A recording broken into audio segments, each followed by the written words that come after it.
राज्यातील कोकणासह पश्चिम महाराष्ट्रात आज पावसाचा ऑरेंज अलर्ट जारी करण्यात आलाय। तिथे अतिमुसळधार पाऊस पडण्याची शक्यता आहे। मुंबईसह ठाणे, पालघर, रायगड आणि पुणे जिल्ह्याला पावसाचा येलो अलर्ट जारी करण्यात आला असून संपूर्ण विदर्भात आजही पावसाचा येलो अलर्ट जारी करण्यात आला। मुंबईमध्ये पहाटेपासून मुसळधार पाऊस कोसळतोय। दादर रेल्वे स्थानकाच्या बाहेर तसंच राजगृह परिसरात मोठ्या प्रमाणात पाणी साचलंय। पाण्यामधून मार्ग काढतायत। रत्नागिरी जिल्ह्यामधील दापोली मंडणगड तालुक्यामध्ये मुसळधार पावसानं हजेरी लावली आहे। तर 20 जुलैपर्यंत रत्नागिरीला हाय अलर्ट देण्यात आल्यामुळे पुढील 2 दिवस मुसळधार पावसाची शक्यता आणि त्यामुळे आता धरणप्रवण क्षेत्रातील नागरिकांना सतर्कतेचा इशारा देण्यात आला आहे। रत्नागिरी जिल्ह्याला मुसळधार पावसाचा इशारा देण्यात आलाय। रत्नागिरी जिल्ह्यामधल्या खेड तालुक्यामध्ये मुसळधार पावसानं हजेरी लावली। नवी मुंबईमध्ये रात्रीपासून पावसाची संततधार पाहायला मिळते। पहाटेपासून पावसाचा जोर वाढलाय तर आज दिवसभर मध्यम ते मुसळधार पावसाची शक्यता वर्तवण्यात आली। रायगडमध्ये रात्रीपासून पावसाची रिपरिप सुरू आहे। पेण पनवेलमध्ये जोरदार पाऊस सुरू असून पुढील काही तास मुसळधार पावसाचा अंदाज वर्तवण्यात आलाय।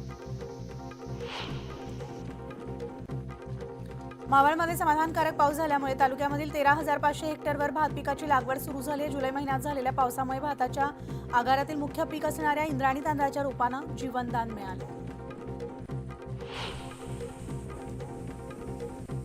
हतनूर धरणामध्ये गेल्या 3 दिवसांपासून मुसळधार पावसानं हजेरी लावल्यामुळे पाणी पातळीत वाढ झाली। त्यामुळे आता धरणाचे 12 दरवाजे 1.50 मीटरनं उघडण्यात आले तर नदीपात्रात विसर्ग सुरू आहे आणि त्यामुळे तापी नदीकाठच्या गावांना सतर्कतेचा इशारा देण्यात आला। मावळ तालुक्यामध्ये मुसळधार पावसामुळे कुंडमळा या धबधब्यावरील इंद्रायणी नदीनं धोक्याची पातळी ओलांडली होती। त्यामुळे आता पिंपरी चिंचवड पोलिसांकडून पर्यटकांनी धबधब्यावर जाऊ नये यासाठी सूचना फलक लावण्यात आलाय। मात्र अनेक पर्यटक या सगळ्या सूचनांकडे दुर्लक्ष करतात। विदर्भाचा नंदनवन असलेल्या अमरावती जिल्ह्यामधील चिखलदरा पर्यटन स्थळावर पर्यटकांची जीवघेणी स्टंटबाजी सुरू आहे। शेकडो फूट दरीच्या काठावर असलेल्या दगडावर बसून काही पर्यटक सेल्फी काढतात। नाशिकामध्ये हुल्लडबाजांचा हैदोस सुरू असल्याचं पाहायला मिळतं। कायदा सुव्यवस्थेचा प्रश्न उपस्थित झालाय तर नाशिकामधील वॉटरफॉलवर 2 गटांमध्ये फ्रीस्टाईल हाणामारी झाली आणि त्याचा व्हिडिओ सोशल मीडियावर व्हायरल झालाय। मात्र अद्याप कारवाई झालेली नाही। अमरावती जिल्ह्यामध्ये पावसाचा जोर वाढल्यामुळे अनेक आजारांच्या प्रमाणात वाढ झाली आहे। तर गेल्या 17 दिवसात 27 जणांचे डेंग्यूचे रिपोर्ट पॉझिटिव्ह आले। त्यामुळे नागरिकांनी काळजी घ्यावी असं आवाहन करण्यात येते। अर्थसंकल्पीय अधिवेशनापूर्वी केंद्रीय मंत्रिमंडळाची आज बैठक पार पडणार आहे। बैठकीमध्ये मोठे निर्णय होण्याची शक्यता आहे। अर्थसंकल्पीय अधिवेशनातील मुद्द्यांवर सुद्धा चर्चा होणार आहे। एनडीए एकजुटीनं विरोधकांचा सामना करणार आहे। विधानसभा निवडणुकीच्या दृष्टीनं भाजपमध्ये हालचालींना वेग आलाय। भाजपच्या कोर कमिटीची आज आणि उद्या मुंबईमध्ये प्रदेश कार्यालयात बैठक होणार आहे। उपमुख्यमंत्री देवेंद्र फडणवीस, प्रदेशाध्यक्ष चंद्रशेखर बावनकुळे यांच्यासह पक्षाचे राज्यातील प्रमुख 30 नेते विधानसभा निवडणुकीच्या दृष्टीनं चिंतन करणार आहेत। पुणे येथील भाजप प्रदेश कार्य समितीचा बैठक 21 जुलै रोजी होणार आहे। पुण्यातील ठाकरे गटाच्या पदाधिकाऱ्यांची आज शिवसेना भवनामध्ये बैठक बोलावण्यात आली आहे। पुणे लोकसभा, शिरूर लोकसभा, मावळ आणि बारामती लोकसभेतील पदाधिकारी या बैठकीला उपस्थित राहणार आहेत। खासदार संजय राऊत आणि पुणे जिल्ह्याचे संपर्क प्रमुख सचिन अहिर यांच्या नेतृत्वाखाली ही बैठक होणार आहे। नवी मुंबईमधील बेलापूर मतदारसंघात शिवसेना आणि भाजपकडून अनेक जण लढण्यास इच्छुक आहेत। तर मंदा म्हात्रे आणि संदीप नाईक यांच्या पाठोपाठ आता रामचंद्र म्हात्रे यांनी सुद्धा निवडणूक लढण्याची जोरदार तयारी केली आहे। त्यामुळे आता बेलापूर मतदारसंघात उमेदवारीवरून भाजपमध्येच घमासान पाहायला मिळते।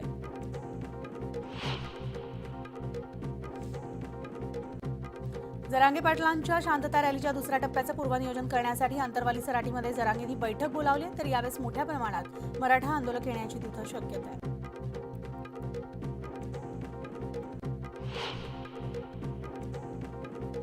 धाराशिव जिल्ह्यात गेल्या 4 दिवसांपासून सुरू असलेल्या धनगर आंदोलनाला जरांगे पाटलांनी पाठिंबा दिलाय।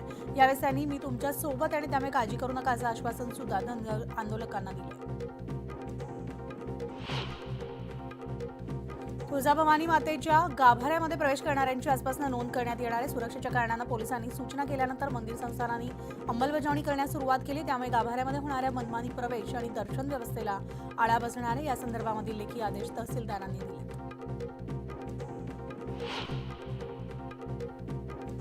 देशात गेल्या वर्षभरामध्ये म्हणजे 2023 मध्ये तब्बल 16 लाख मुलांचं लसीकरण करण्यात आलं नसल्याची धक्कादायक माहिती WHO आणि त्याचबरोबर युनिसेफच्या संयुक्त अहवालातनं उघड झाली आहे. कमी लसीकरणामध्ये चीन 20व्या स्थानावर आणि पाकिस्तान 10व्या स्थानावर आहे. उपमुख्यमंत्री देवेंद्र फडणवीस यांच्या कार्यालयामधील वैद्यकीय मदत कक्षाकडून राज्यातील 468 धर्मादाय रुग्णालयामधील 12,000हून अधिक खाटा आणि गरीब रुग्णांसाठी उपलब्ध करून देण्यात येत असून त्यांच्यावर मोफत उपचार होत आहेत. तर गेल्या 5 महिन्यांमध्ये कर्करोग उपचार, यकृत, मूत्रपिंड, बोन मॅरो प्रत्यारोपण यासह महत्त्वाच्या शस्त्रक्रिया आणि गंभीर रुग्णांवर उपचार करून 258 रुग्णांना जीवनदान मिळाले. तर या रुग्णांना 17,69 लाख रुपयांचे उपचार मोफत किंवा सवलतीच्या दरानं उपलब्ध झालेत. छत्रपती शिवाजी महाराजांची वाघनखं लंडनच्या व्हिक्टोरिया अँड अल्बर्ट म्युझियममधून विशेष विमानानं मुंबईत आणण्यात आली आहेत. आता ही वाघनखं सातारा येथील छत्रपती शिवाजी महाराज पुरातन वस्तू संग्रहालयात ठेवण्यात येणार आहेत. या निमित्तानं 19 जुलैला सातारा इथं विशेष सोहळा पार पडणार आहे. डोंबिवली आणि टिटवाळा या दोन्ही शहरांमधील अंतर कमी करण्यासाठी कल्याण रिंग रोड प्रकल्पाची उभारणी करण्यात येते. या प्रकल्पाच्या एकूण 8 टप्प्यांपैकी टप्पा 4 ते 7 अशा 4 टप्प्यांचं काम पूर्ण झालंय, तर रस्ता वाहतुकीसाठी खुला करण्यात आलाय आणि उर्वरित टप्प्यांचं काम सुद्धा जलद गतीनं पूर्ण करण्यासाठी MMRDA आणि कल्याण डोंबिवली महापालिकेच्या वतीनं वेगानं हालचाली सुरू झाल्या.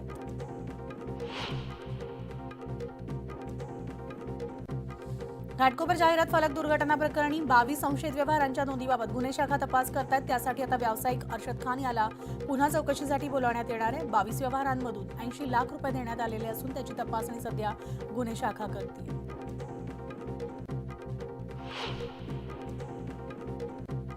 घाटकोपरमधल्या दुर्घटनेच्या पार्श्वभूमीवर सर्वोच्च न्यायालयानं रेल्वेला धारेवर धरलं. त्यानंतर पश्चिम रेल्वेच्या मुंबई विभागानं 40x40 पेक्षा मोठ्या आकाराचे होर्डिंग्स लावलेल्या जाहिरातदारांना होर्डिंगचा आकार लहान करण्याबाबत सूचना दिल्या.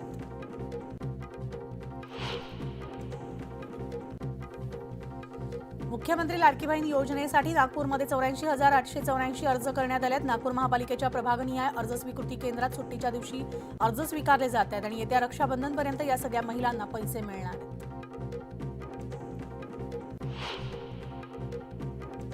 ठाणे जिल्ह्यामधील 161 आदिवासी पाड्यांवर दळणवळणासाठी रस्ताच नसल्यामुळे आजही गाव रस्त्याच्या प्रतीक्षेत आहेत. जिल्ह्यामधील गावपाड्यांच्या जोड रस्त्यांचा प्रस्ताव शासनाकडे पाठवून देखील अद्याप त्याला मंजुरी मिळाली नाही. भूमी अभिलेख विभागाचे ऑनलाईन पोर्टल तांत्रिकदृष्ट्या अद्ययावत करण्यात येणार आहे. त्यामुळे आता 19 ते 22 जुलै दरम्यान विभागाची सर्व पोर्टल्स बंद राहणार आहेत. त्यामुळे 3 दिवसांच्या काळामध्ये 7/12 उतारा मिळकत पत्रिका डाउनलोड करता येणार नाही.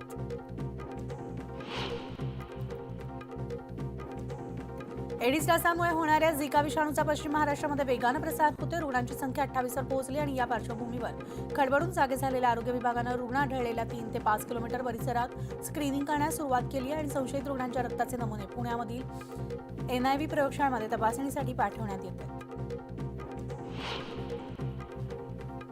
कर्करोग रुग्णांच्या उपचारासाठी मुंबईमधील वांद्रे इथं स्वतंत्र रुग्णालय बांधण्याचे प्रस्तावित असून त्यासाठी आता मुंबई महापालिकेनं पावले उचलली आहेत. तर 165 खाटांचं रुग्णालय बांधण्यासाठी कंत्राटदारांची निवड करण्यात आली आहे. 3 वर्षात रुग्णालय सुरू करण्याचं नियोजन आहे आणि त्यासाठी आता 213 कोटी रुपये खर्च येणार आहे. तर राज्याच्या वैद्यकीय शिक्षण विभागानं अवयवदान आणि प्रत्यारोपण यासंदर्भात सर्वंकष धोरण आणण्याचा निर्णय घेतला. त्याबाबतचा प्रस्ताव लवकरच मंत्रिमंडळापुढे ठेवला जाणार असल्याची माहिती मिळते आणि काही अवयव प्रत्यारोपण शस्त्रक्रिया आता शासकीय आणि महापालिकेच्या रुग्णालयात केल्या जात आहेत. तर हे विचारात घेऊन वैद्यकीय शिक्षण विभागानं धोरण तयार केले. जिल्हा परिषदेमधील विविध 21 संवर्गामधील रिक्त पदं भरण्यासाठी आतापर्यंत 21 पैकी 16 संवर्गाच्या नोकर भरतीसाठीची ऑनलाईन परीक्षा घेण्यात आली आणि उर्वरित 5 संवर्गांसाठी आजपासून परीक्षा घेतली जाणार आहे. तर नीट परीक्षांबाबत सुप्रीम कोर्टामध्ये आज सुनावणी होणार आहे. तब्बल 45 याचिकांबाबत एकत्रितपणे सुनावणी होणार आहे आणि या सुनावणीकडे विद्यार्थ्यांसह पालकांचं सुद्धा लक्ष लागलं. कृषी अभ्यासक्रमाच्या विद्यार्थ्यांना अर्ज भरताना येणाऱ्या अडचणींच्या पार्श्वभूमीवर प्रवेशाला मुदतवाढ देण्याचा निर्णय राज्य सामायिक प्रवेश परीक्षा कक्षानं घेतलाय. त्यामुळे आता 22 जुलैपर्यंत अर्ज सादर करता येतील आणि प्रवेशाची पहिली गुणवत्ता यादी 4 ऑगस्टला जाहीर होणार आहे. धाराशिव जिल्ह्यामध्ये शाळा सुरू होऊन महिना उलटलाय तरी देखील रोज शाळेत लागणारी पुस्तकं जिल्हा परिषदेमधील विद्यार्थ्यांना मिळालेली नाहीयेत. तर 22,000 पुस्तकांचा संच मिळालेला नसल्यानं विद्यार्थ्यांचे शैक्षणिक नुकसान होते. मुंबई पालिकेच्या प्रमुख 4 रुग्णालयामधील निवासी डॉक्टर संघटनेनं आता प्रलंबित मागण्यांसाठी 22 जुलैपासून सामूहिक रजेवर जाण्याचा इशारा दिला होता. त्याची गंभीर दखल घेत आता निवासी डॉक्टरांच्या विद्यावेतनात 10,000ची वाढ करण्याचा निर्णय घेण्यात आला.